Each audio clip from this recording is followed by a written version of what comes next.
Hello and welcome back to another episode from the Studio Block server. My name is Weird Embedded, and last week we started work on the racing centre. We built this massive podium and you guys loved it. I hope. I'm actually recording this a few hours before that episode goes live. But I really hope you like it. I like it.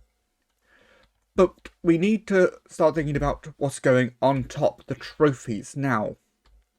They are going to be made of concrete, and we've done lots of things made of concrete, and quite frankly, I'm getting tired of digging up the desert every time. And eventually, I'm going to run out of desert to dig up. A lot of the desert has been dug up, and it's been almost entirely me. So, I think it's time for us to build a sand farm. Now, on Studio Blocks, we have a thing where when a husk dies, they drop some sand, so we can have renewable sand. We just need to farm husks. Because, of course, everybody's got a husk farm designed. So today we're not just going to build a husk farm. Today we're going to design a husk farm. I have a few ideas in mind. We're going to test out some things. See how it goes. And then hopefully, by the end of today, we'll have a husk farm. There's a reason I'm recording this the day that the previous video goes out. We'll go into that later. Let's go over to a testing world and start discussing things. I have created a lovely super flat desert world. This feels weird. We don't have to worry about clearing up all the dead bushes and cacti and lava and all of that stuff, because we are going to be going way up into the sky for this, because, you know, we want to give these different designs the best testing we can. That means we can't have anything spawning on the ground. So let's not be near the ground. I'm going to go up 200 blocks. Let's go 200 blocks. That feels about right.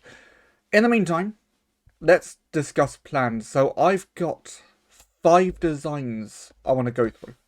Now, I'm not saying we're only going to do 5 designs. I may come up with other ideas. And when I say designs, I mean sort of basic concepts for the farm. From as simple as let them walk off things to flying machines. We're gonna go through everything. And I think we're going to do it from simplest to most complex. For each one, we're going to do this scientifically. So for each one, I'm going to make sure the spawning spaces are within, let's say, a 60 by 60 area. It's always going to be a 60 by 60 square. That's all the spawning spaces. I'm not going to say they're all going to be spawning spaces because there might be other things. But that's going to be the spawning spaces. And then for each one, we'll do a 15-minute test. So then at the end, we can compare the results, see which of the designs, or which of the ideas works best. So I think we'll get the first one built, and then we'll talk through the design, and then we'll do the test, get the next one built, talk through the design, do the test, get the next one built, talk through the design, and so on and so on. Let's see what we end up with.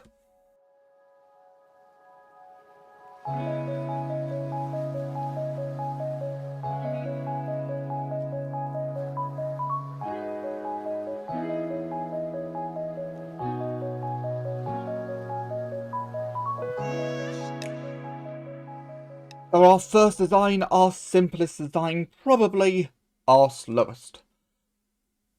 Mob spawn, they're gonna pathfind, eventually they're gonna walk off the edge. Then more mob spawn, they pathfind, they walk off the edge. Now there's one thing, you may have noticed this is quite an important factor. It's why designing a husk farm is going to be so difficult. We've only got one layer, because husks will not spawn if there is a block above them. They have to have access to the sky. Don't know why, but that's the rule. Now, there's really not much to discuss. We do have some carpet down here. That's just to prevent spiders from spawning, so hopefully we get more husks spawning. Anything we can do to help increase the rates has got to be a benefit. And then they fall down. And for testing purposes, I've just done a huge square of hoppers. We wouldn't actually do that. I would do a better system, but this is just for testing, so it's fine. Now, I've got a big clock in front of me, so I can see what the time is. Let's set the time to midnight so that they will spawn. And then I need to turn on spawning. See you all in 15 minutes. It would probably help if I had the difficulty not set to peaceful. I think the difficulty is currently set to peaceful.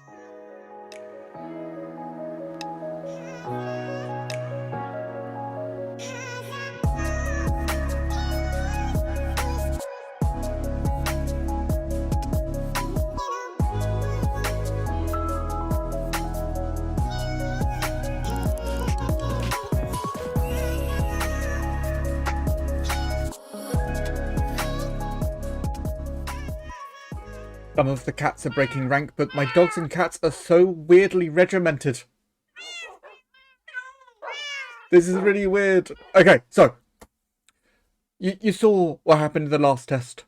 You saw that there wasn't much movement going on. This is test number 2. We are going to give them some encouragement. So the idea is the husks will spawn, they will see the turtle egg, and they will move towards the turtle egg. The skeletons will spawn, they will see the wolves, and they will run away from the wolves. The creepers will spawn, they will see the cats, and run away from the cats. Now, I could just put some fire down there to destroy drops. For now, it's just...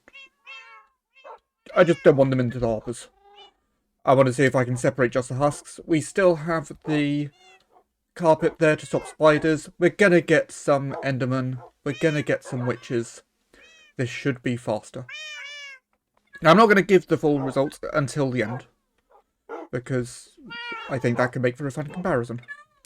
But hopefully, this test, we do a little bit better. And then, after that, we're going to get into some more interesting designs. I mean, the nice thing is, because I've got 15 minutes to wait for each one, it does allow me to figure out how things are going to be. So, I'm getting the designs done pretty quickly. Next test.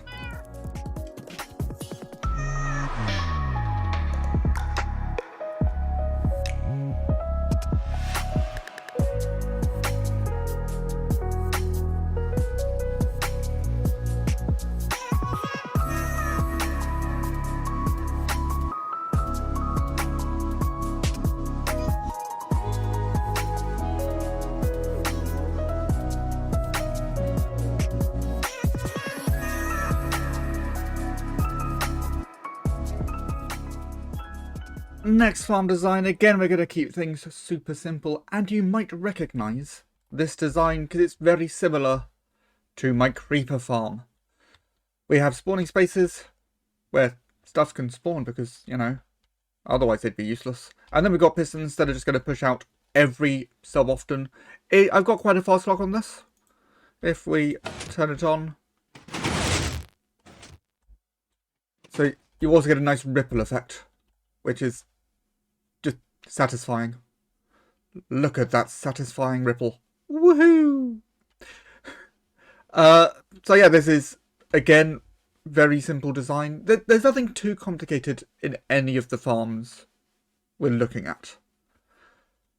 So the idea of this, once again, the less time they are spending in their spawning spaces, the more spawns we can get through. So I'm going to do another 15 minutes. And then I will prepare Husk Farm number 4. We're nearly through this. I'm flying through these. This is great fun.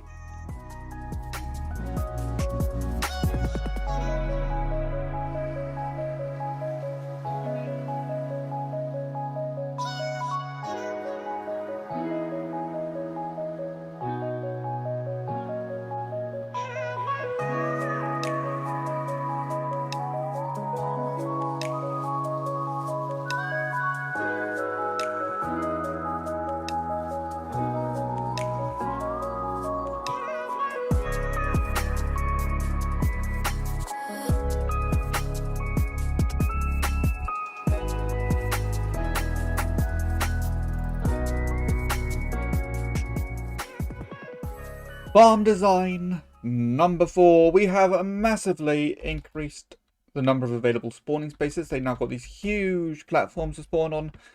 And then we've got some water which is going to spill out and push them down these channels. Now, of course, this means we can't have carpet because the carpet will be washed away. So we're going to get spiders.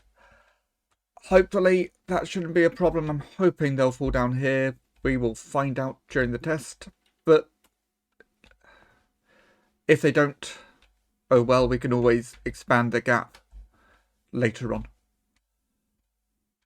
And then, yeah, basically, same thing. We've got a timing system, a much longer timer this time, but then we've got a little comparator cooldown on the signal. So there's enough time for the water to spread out, and then it will disappear, which should be enough time for it to wash any mobs away. Time for a husk farm test number 4. We've got one more farm to do after this. Let's do this!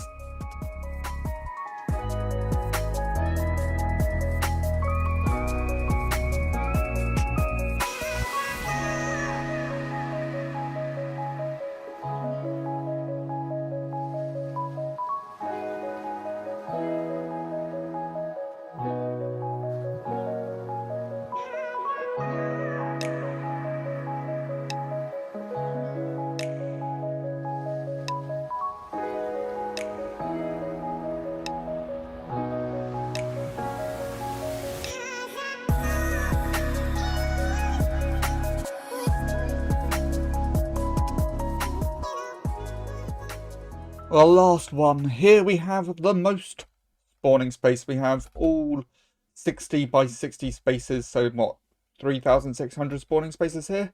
That's pretty good. We then have our sweepers going back and forth. This is probably going to be the worst one, because I think just the time it's going to take for the sweepers to go back and forth, maybe not as bad as just letting them walk around, but I think it's not going to be too far different. You may have also noticed we've replaced the floor with moss blocks instead of sandstone. That is simply because it is a block that they should be able to spawn on. I hope. I've not tested that, but I don't see why they wouldn't be able to spawn on moss. And it's also one that our sweepers can go across without interacting. So they're not going to pull on the moss, so it's not going to stop them. And it just means that we can have the sweepers going right along the bottom and get any spiders. I'm hoping that they don't just end up climbing on the flying machine. I've not tested it in this form. We're gonna find out. So I got one more test to do, and then it's time to see the results.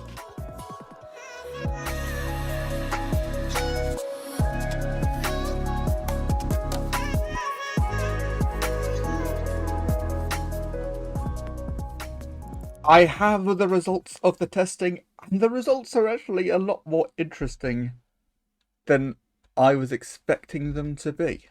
So, the first barrel, of course, our first test, just husks walking off stuff.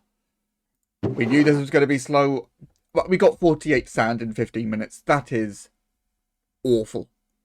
That's, what, 3 sand a minute? Well, then the next one, with a little bit of encouragement, we managed to get that number up quite a bit to 159 sand a minute. So we're now looking at about 10 sand every minute, which is better. Still not great, but definitely a lot better. Then we had far fewer spawning spaces, but they were being knocked off quite regularly. But we had too few spawning spaces. We only had 71 sand from that. I'm doing the math for this all in my head as we go, so that's going to be about 5 sand a minute. Then we had the water with a lot of spawning spaces. That was really good. That got us up to 144. That went really well. So that's going to be, again, about 10 a minute. And then we had this one, the one that I said was going to be slow. 231 sand over that 15-minute test.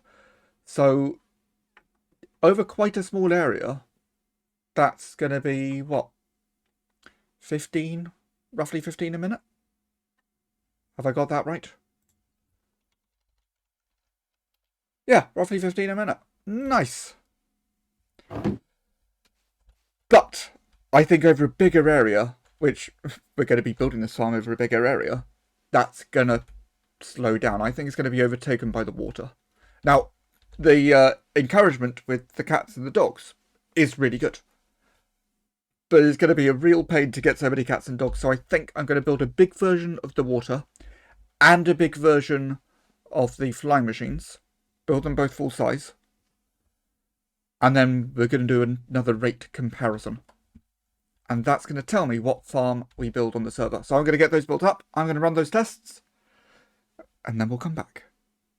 2 farms, both designed to just maximize spawning spaces. We've got our flying machine farm over here. We've got our water farm over there. I've done 15-minute tests on each.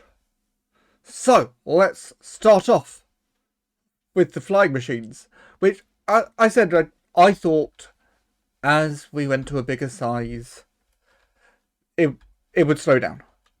What I wasn't expecting was it to actually produce less than it produced previously. We've gone from 3 stacks and 39 to 1 stack and 27. It's dropped by over half. So you may be surprised to learn that is not the design we're going to go with. This one, I've actually done several tests with because I've been spending some time refining my timings. You'll see there's a lot of repeaters down there because I wanted to have a bit of a gap between each one starting and stopping. It means that there's always going to be spawning spaces available. And also there's less lag from water because it's not all the water happening at once. And then I've also redesigned the timing system. So we've got this little cooldown section which activates the water, and then we've got a longer cooldown section that runs in the middle, just to again give it a bit more time. So over there, what was it? 1 stack and 27? Yeah, 1 stack and 27. Over here, 11 stacks 11. That's going to be over 40 stacks an hour. I think that's pretty good. So this is our design. There is a lot of resources to collect. For the most part, it's okay. There's a lot of sandstone. I believe I've got a lot of sandstone. There's a lot of spruce. We can farm the spruce. We can get all the redstone stuff. The big thing is going to be the target blocks. We're going to need a lot of target blocks. I might have to build a big manual wheat farm for the amount we're going to need. I'm going to take a look at the server. Well, I'm going to get a list of resources together and then take a look at the server, see what we got. So why have I been recording this on the day that the last video went out? Well, I said to myself, I was only allowed to make 1 farm a month. And the last video went out on the last day of November. I hadn't made a farm yet, so I thought maybe I can get the farm designed, resources collected, and built today, and then be able to build a farm in December if I need to. I hadn't taken into account how long the resource collection would take. Well, there's a lot. There is a lot. We've had to do a lot of trading. We haven't gone with sandstone. We went with stone. Because I needed quite a lot. And I have 3 barrels full of shulker boxes full of stone, plus a further 22 shulker boxes full of stone. And that wasn't enough stone. I had to go to the cobblestone farm, grab another 16 shulker boxes, and put them through my smelting system. This has been an ordeal. And then, of course, there was still the case of the 379 stacks of wheat I need for all those target blocks, and I thought that could be a fun little time lapse.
So, just to catch you up, I've been working on the island of wheat, and it was getting to night time, so I flew back to grab a bed because I didn't have my bed with me. I accidentally started a raid. I forgot I had the raiders.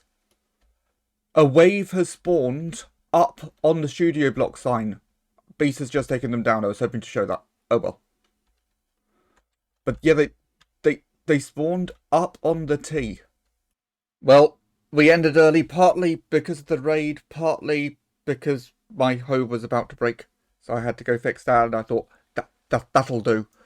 But look at all of the wheat. Obviously, we didn't get all of that wheat just from that little time because I was still building up the farm. But what we do now have, if we fly on down,